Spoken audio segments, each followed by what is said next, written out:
كانوا قليلا من الليل ما يهجعون وبالأسحار هم يستغفرون كانوا قليلا من الليل ما يهجعون۔ بیوی کے ساتھ پریگننسی کے دوران خوش رہتے ہیں تو پری میچور بچے ہونے کے چانسز کم ہو جاتے ہیں، اور دوسرا عورت کا جو بلڈ پریشر شوٹ کرتا ہے بچے کے دوران پھر وہ شوٹ نہیں کرتا، اس کا بلڈ پریشر زیادہ نہیں ہوتا۔ اور تیسری شرط یہ تھی کہ ایسی مائیں جو پریگننسی میں خوش رہیں ان کے بچے پہلے سال میں نہیں مرتے۔ اکثر وہ بچے پہلے سال میں مرتے ہیں جن کی مائیں پریگننسی کے دوران ڈپریسڈ رہتی ہیں، پریشان رہتی ہیں۔ تیسرا point, keep your wife active during the last trimester, جو آخری 3 مہینے ہوتے ہیں حمل کے، اس کو لاسٹ ٹرائیمیسٹر کہتے ہیں، اس میں عورت کو ایکٹیو رہنا چاہیے۔ اس وقت بیبی کا سائز بھی کافی ہو چکا ہوتا ہے اور موومنٹ کافی مشکل ہو جاتی ہے، پینفل ہو جاتی ہے، مگر عورت کام کرتی رہے، ہلتی جلتی رہے، اس سے پھر نارمل ڈلیوری کے چانسز زیادہ ہو جاتے ہیں۔ مرد کو چاہیے کہ وہ مختصر سا سمپل سا کھانا بنانا بھی سیکھ لے، اس لیے کہ عورت اگر پریگننٹ ہے تو مے بی کہ وہ کوکنگ نہ کر سکتی ہو، تو ایسے وقت میں انڈے بنا لینا یا کوئی ایسی چیز جس کو انسان کھا کے اپنا وقت گزار لے، باہر کے کھانوں کی ضرورت نہ پڑے، یہ بھی ایک اچھی بات ہے۔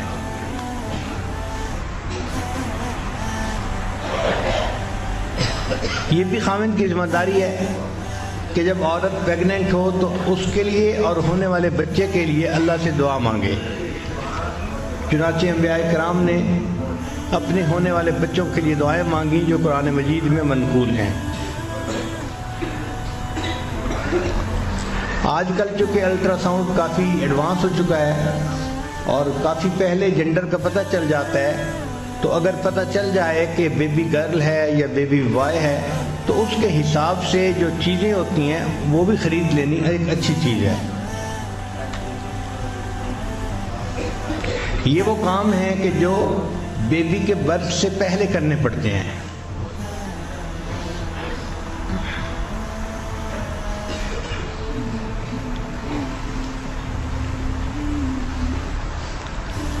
اس کیفیت میں عورت کو کوآپریشن چاہیے ہوتی ہے، عورت کو محبت چاہیے ہوتی ہے، تو عورت کو سپورٹ دینی چاہیے فل، تاکہ اس کو اطمینان ہو ذہنی طور پہ کہ میرا ہسبینڈ میرے ساتھ ہے، اور پریگننسی میں کوئی بھی مشکل ہوگی تو اللہ تعالیٰ کی رحمت ہوگی۔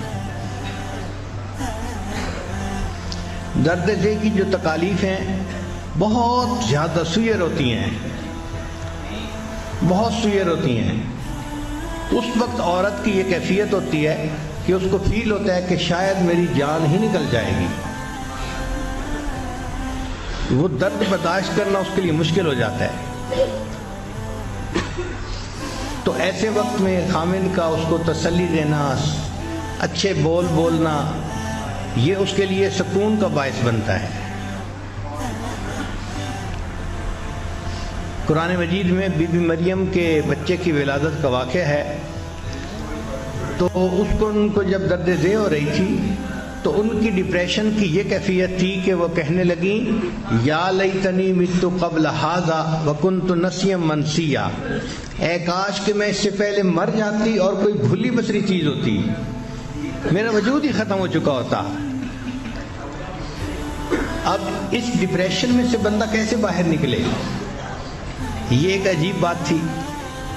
چنانچہ رب کریم نے انہیں بتایا کہ یہ آپ کے قریب جو کھجور کا درخت ہے نا، آپ اس کو ہلائیے اور اس میں سے جو کھجوریں گریں گی وہ کھجوریں کھائیے، پانی پیجئے اور اپنے بچے سے محبت کا اظہار کیجئے۔ اس کو وہ کر رہی ہے ہی نہیں، اس کو دیکھ کے آنکھوں کی ٹھنڈک بنائیے۔ تو 3 کام قرآن پاک نے کہے۔ اب عام عقل حیران ہوتی ہے کہ بھئی ولادت کا وقت ہے تو تو اس وقت تو اس کو کہتے کہ بھئی تم گھی پی لو، فلاں پی لو، کہ بچے کی ولادت آسان ہو جائے گی، اور شریعت کہتی ہے کھجوریں کھاؤ. کیا تک بنتا ہے بھئی کھجوریں کھانے کا؟ آج سائنس نے اس بات کو ریسرچ کر کے ثابت کر دیا کہ قرآن پاک میں 1500 سال پہلے جو کہا گیا تھا وہ 100% ٹھیک تھا. اس لیے کہ اس وقت عورت ڈپریشن میں ہوتی ہے، اور ڈپریشن سے نکلنے کے لیے اس کے برین کو خوراک چاہیے، اور برین کی جو خوراک ہے وہ شوگر ہے. برین کی خوراک وہ پروٹین نہیں ہے یا کوئی اور چیز نہیں ہے، وہ شوگر ہے، کاربوہائیڈریٹس ہیں، اور جو کھجور ہے یہ صرف کاربوہائیڈریٹس ہے. اس لیے جب بی بی مریم نے کھجوریں کھائیں تو وہ پوری کی پوری غذا ان کے برین کو ملی، اور جب برین ڈپریشن سے نکلا تو بیبی بھی آسانی سے ہو گیا. تو اس وقت میں میٹھی چیز کا کھانا بھی ولادت میں سہولت کا سبب بنتا ہے.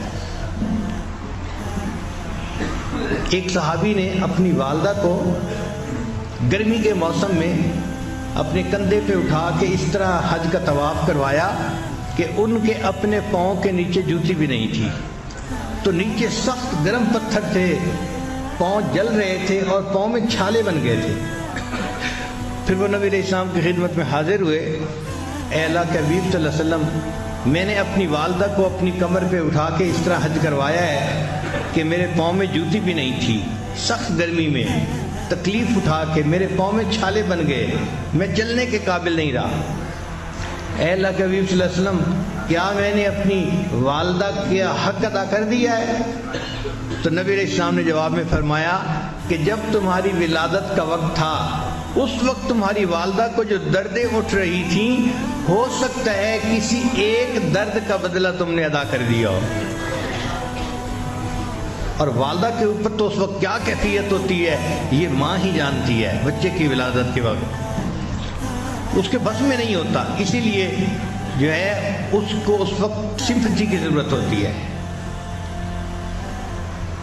مردوں کو کیا پتہ کہ عورت کے ساتھ کیا گزرتی ہے.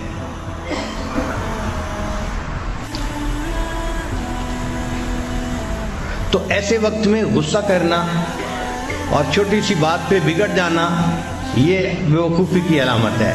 كانوا قليلا من الليل ما يهجعون وبالأسحار